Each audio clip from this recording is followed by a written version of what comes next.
I did my junior year semester abroad in Zimbabwe. One day I found this little three-piece, two-tip bamboo rod in an old secondhand sporting goods shop in downtown Harare.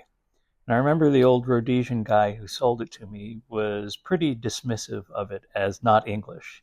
He figured it was made in Japan in the 50s, which honestly I would concur with. These days you see similar rods on like eBay all the time. He sold it to me for about 50 Zimbabwean dollars, which at the time was, I think, less than $20 to me. At one point, I trolled a fly from a rowboat on straight monofilament spooled onto a reel that I borrowed from a park ranger at Udu Dam in the Eastern Highlands, and one lonely African trout took a swipe at it but didn't hook himself. And to the best of my recollection, that's the only time I've ever actually fished this rod. When I got home back in the States, I got a divided cloth sack from Russ Peak in Pasadena, where he still had a shop at that time. You big rod nerds will recognize sort of that brown light cloth from Russ Peak rods. He and the folks at the Pasadena Casting Club figured that the rod was best suited to like a double taper 5-weight line, and that's pretty much what I've cast on it ever since. There aren't too many places, though, where a short 5-weight is the rod of choice. So mostly this rod was like a wall decoration for many years. In fact, it was on my wall at my first apartment after college. And later I just put it away and nearly forgot about it. The other week I had a bunch of my older rods out, including a couple of glass 4-weights from Scott. And for some reason I thought it might be fun to see if this old rod could throw a weight forward 4, which actually it does very nicely. Recently, I've been fishing the upper Clackamas a bit this summer, so that's a place where a short 4-weight actually makes a lot of sense. So I decided to fix this little guy up and get it into the rotation. 35 years of basically neglect has taken its toll on this rod, and it wasn't in great shape to begin with.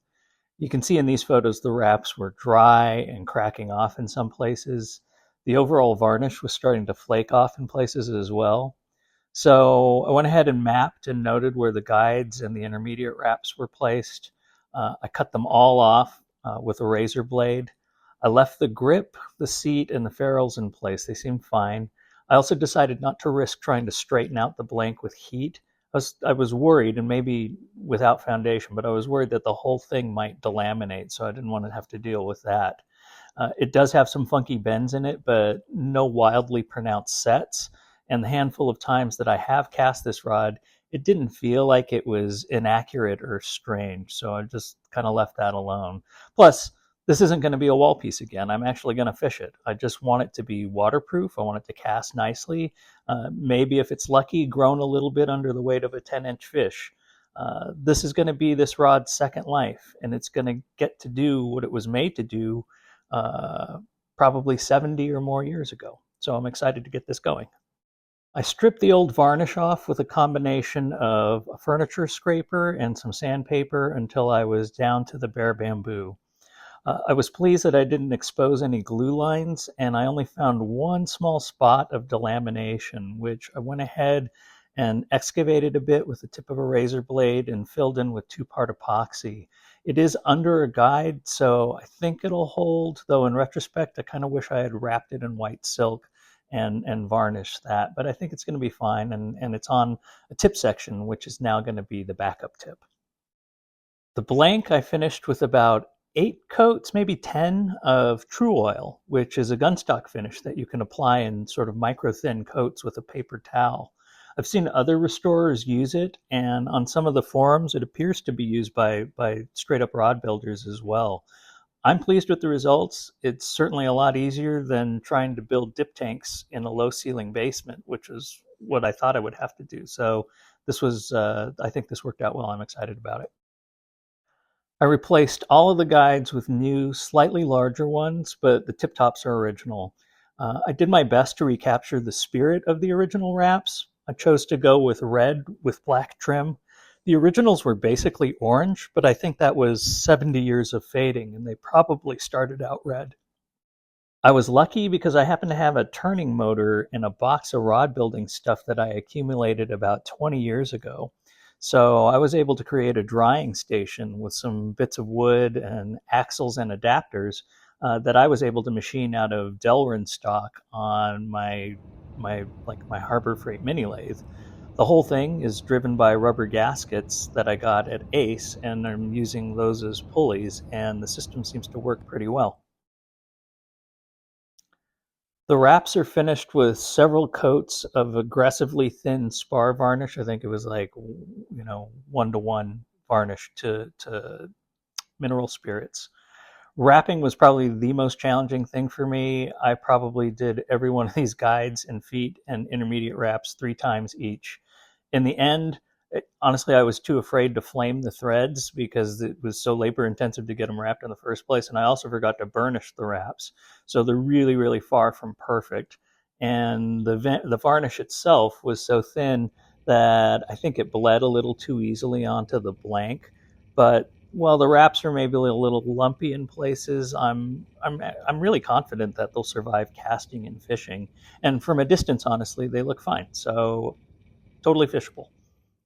I did commemorate the rod's origin with me, at least, with a special inscription. And then I did a winding check in the colors of the Zimbabwean flag. I got rid of the hook keeper. I figured you don't need a hook keeper on a 7.5-foot rod. And then for the inscriptions, I just used a dip pen with a fine nib and thinned acrylic paint for the writing. And so here's the restored rod. All in all, I think it took me about 2 weeks to complete, and that's partly because I built the drying machine. And I'm going to wait a little bit to let everything dry and set before I really put it through its paces. But I'm pretty happy with how it turned out, and I'm looking forward to introducing it to my local trout streams. Hopefully, in another 70 years, someone will still be fishing with it.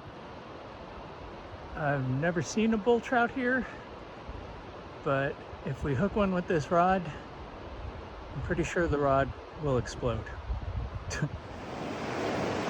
Here we are on the Upper Clackamas. Beautiful morning. It's a Thursday morning before Labor Day. We're all strung up. Gonna fish a little purple haze this morning. See if we can scare anybody up. All right. First cast. Just throwing a leader nicely. This is a 7.5-foot leader. Feels good. A little loose on the rod. See there.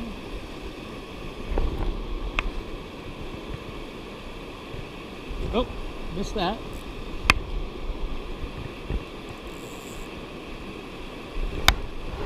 And there we go. First fish. It's really little, but he counts.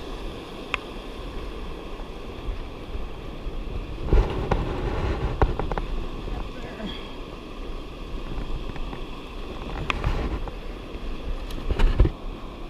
Okay.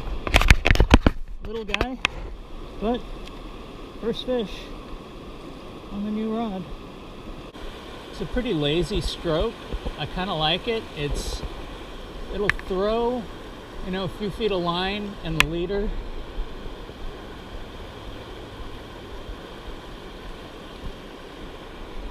Rolls up nicely.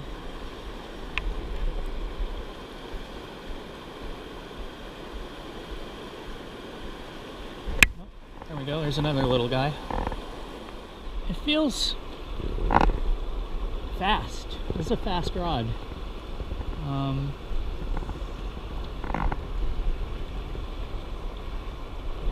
It's got a lot of strength in the mid and the butt, which is probably why I've always thought of this as a 5.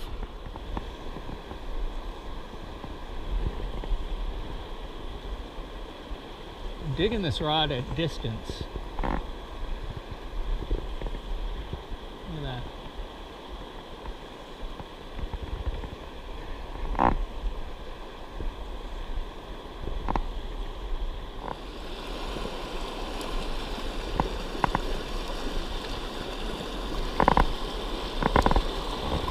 go. There we go.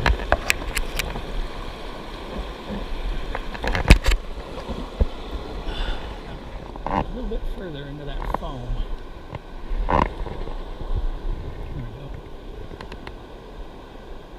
There it is.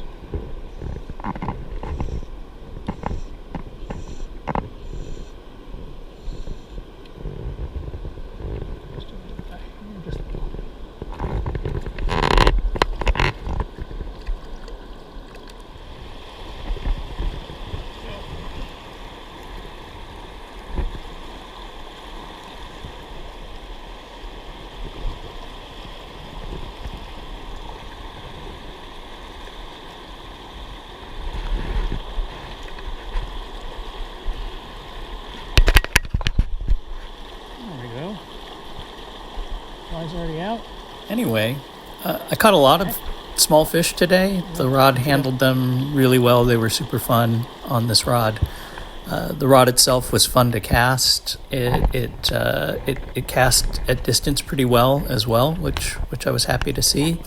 But mostly, I'm just happy to have this back in rotation, and I'm really stoked that I had a nice day. So hopefully you'll get out and fish soon too. And thank you for watching.